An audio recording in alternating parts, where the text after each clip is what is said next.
এবছৰৰ কম বয়সৰ শিশুসকলৰ বাৰু চকিং হ'ব পাৰে নেকি? হয়, এবছৰৰ কম বয়সৰ শিশুসকলৰো চকিং হ'ব পাৰে আৰু ৰিচাৰ্চৰ মতে তেওঁলোকৰ চকিং হোৱাৰ পাৰ্চেণ্টেজটো ডাঙৰতকৈ বহু পৰিমাণে বেছি, কিয়নো শিশুসকলৰ শ্বাসনলীটোৰ ডায়মিটাৰ ডাঙৰ মানুহতকৈ বহু বেছি পৰিমাণে সৰু। সেইকাৰণে অলপ সৰু বস্তু বা বেছি পৰিমাণৰ পনীয়া বস্তু যদি একেলগে শিশুসকলৰ মুখত সোমাই যায় তেতিয়াহ'লেও শিশুসকলৰ চকিং হোৱাৰ সম্ভাৱনা থাকে। এইটো প্ৰায় শিশুসকলে গাখীৰ খাই থকাৰ সময়ত দেখা যায়। গাখীৰ খোৱাৰ পিছত বহু সময়ত শিশুসকলৰ গাঁঠি লাগি যায় আৰু তেওঁলোকে উশাহ নিশাহ লোৱা অলপ সময়ৰ কাৰণে বন্ধ কৰি দিয়ে বা তেওঁলোক নীলা পৰা আৰম্ভ কৰে। কিন্তু ভয় নাখাব, আমি ঘৰত থাকিও আমাৰ শিশুটিক চকিং হোৱাৰ সময়ত বা গাঁঠি লগাৰ সময়ত ফাৰ্ষ্ট এইড দিব পাৰোঁ। 1 বছৰ তলৰ শিশুক আমি মাইল্ড চকিং বা পাৰ্চিয়েল চকিং হোৱা বুলি কেতিয়া গম পাম? যদি তেওঁলোকে গাখীৰ খোৱাৰ পিছত অলপ সময়ৰ কাৰণে উশাহ নিশাহ লোৱাত অসুবিধা আৰম্ভ কৰিছে বা তেওঁলোকে যদি কাঁহা আৰম্ভ কৰিছে বা তেওঁলোকে যদি কান্দা আৰম্ভ কৰিছে, তেতিয়া আমি বুজিব লাগিব যে তেওঁলোকৰ পাৰ্চিয়েল চকিং হ'ব পাৰে। আৰু তেনে ক্ষেত্ৰত আমি এটা কাম প্ৰায়ে কৰোঁ আৰু সেইটো হৈছে বাৰ্পিং। তেওঁলোকক আমি এনেধৰণে কোলাত লওঁ আৰু তেওঁলোকক আমি পিঠিত এনেধৰণে ঢকিয়াই থাকোঁ। পিহি থাকিব নালাগে, ঢকিয়াই থাকিব লাগে আৰু তেতিয়া দেখা যায় যে তেওঁলোকৰ মুখেদি অলপ হ'লেও গাখীৰ ওলাই যায় আৰু তাৰপিছত তেওঁলোকে আৰাম পায়। কিন্তু কেতিয়াবা আমি বাৰ্প কৰাৰ পিছতো শিশুটিয়ে আৰাম নাপায়, তেওঁলোক নীলা পৰা আৰম্ভ কৰে আৰু তেওঁলোকে উশাহ নিশাহ লোৱা বন্ধ কৰি দিয়ে। এই কণ্ডিশ্যনটোক আমি কওঁ কমপ্লিট চকিং। মনত ৰাখিব, যদি আপোনাৰ শিশুটি কমপ্লিট চকিং হৈছে তেতিয়াহ'লে আপুনি তৎকালীনভাৱে ঘৰতে শিশুটিক ফাৰ্ষ্ট এইড দিব লাগিব, কাৰণ আপুনি আপোনাৰ শিশুটিক হস্পিটেল লৈ যোৱালৈকে সময় নাপাবও পাৰে। আহকচোন আমি এতিয়া বুজোঁ যে কমপ্লিট চকিং হৈ থকা শিশু এটিক আমি কি ধৰণৰ ফাৰ্ষ্ট এইড দিব লাগে। এইটো মোৰ লগত এটা ইনফেণ্ট মেনিকিন আছে, মানে এয়া এটা 1 বছৰৰ তলৰ শিশু। এতিয়া এই শিশুটিৰ কমপ্লিট চকিং হৈ আছে। আমি সেইটো কেনেকৈ গম পাম? আমাৰ শিশুটিৰ মুখখন নীলা পৰা আৰম্ভ কৰিব, তেওঁলোকে উশাহ নিশাহ ল'ব নোৱাৰিব, তেওঁলোকে কান্দোনটো তেওঁলোকৰ ভালকৈ নোলাব।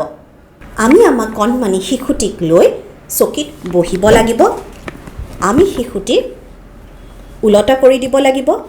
আমাৰ 2টা আঙুলিৰে আমি শিশুটিৰ গাল দুখনত এনেকৈ ছাপোৰ্ট কৰিব লাগিব। মনত ৰাখিব, আমাৰ আঙুলি 2টা যাতে শিশুটিৰ চকু বা মুখত হেঁচা নেপেলায়। শিশুটিক আমি ওলটা কৰি দিব লাগিব আৰু আমাৰ ভৰি আৰু হাত দুখনৰ মাজত এনেদৰে ছাপোৰ্ট দি ৰাখিব লাগিব।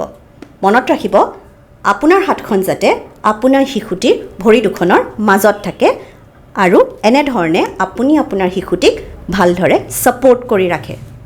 তাৰপিছত আমি আমাৰ বাওঁ হাতেৰে শিশুটিৰ পিঠিত 5 বাৰ জোৰকৈ থ্ৰাষ্ট দিব লাগিব, মানে ঢকিয়াব লাগিব।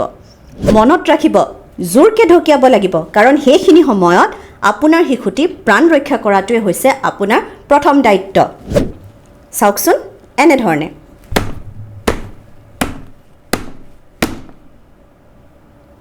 এইটো কৰাৰ পিছত আপুনি আপোনাৰ শিশুটিক আপোনাৰ আনখন হাতলৈ ট্ৰান্সফাৰ কৰিব লাগিব। একেধৰণে আপুনি ভৰিৰে আপোনাৰ শিশুটিক ছাপোৰ্ট দিব লাগিব আৰু আপোনাৰ হাতখন শিশুটিৰ 2টা ভৰিৰ মাজত ৰাখিব লাগিব। এতিয়া আপুনি আপোনাৰ 2টা আঙুলিৰে শিশুটিৰ বুকুত মানে চেষ্টত 5 বাৰ জোৰকৈ ঢকিয়াব লাগিব। মনত ৰাখিব, জোৰকৈ ঢকিয়াব লাগিব। আপোনাৰ শিশুটি প্ৰাণ ৰক্ষা কৰাটোৱে সেইটো সময়ত হৈছে আপোনাৰ প্ৰথম দায়িত্ব।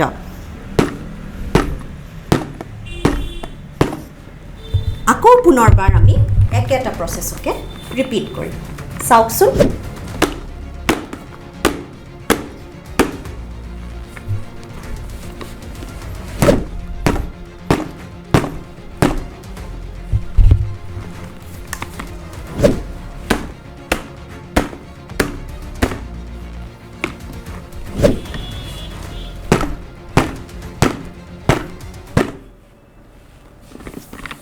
আপুনি আপোনাৰ শিশুটিক যদি চিকিৎসালয়লৈ লৈ আহিছে তেতিয়াহ'লে আপুনি আহাৰ সময়ত এনেধৰণে 5টা বেক থ্ৰাষ্ট আৰু 5টা চেষ্ট থ্ৰাষ্ট দিহে আনি থাকিব এতিয়া এইটো থ্ৰাষ্ট 5টা বেক থ্ৰাষ্ট আৰু 5টা চেষ্ট থ্ৰাষ্ট আমি কিমান দেৰি দি থাকিম যেতিয়ালৈকে আপোনাৰ শিশুটিৰ ডিঙিত লাগি থকা খাদ্যবস্তু বা এক্সেছ পৰিমাণৰ গাখীৰ বা পানী সেইখিনি ওলাই নাহে বা আপোনাৰ শিশুটি অচেতন হৈ যায় আৰু মাতবোল কৰা বন্ধ কৰি দিয়ে তেনে ক্ষেত্ৰত আমি আমাৰ শিশুটিক CPR আৰম্ভ কৰিব লাগিব যিটো মই মোৰ আন এটা ভিডিঅ'ত ভালকৈ কথা পাতিম গতিকে মনত ৰাখিব এবছৰৰ সৰু শিশুত চকিং বহুত কমন আৰু এইখিনি সময়ত আমি আমাৰ শিশুটিৰ মুখত কোনো ধৰণৰ বস্তু সোমাবলৈ চেষ্টা কৰিব নালাগিব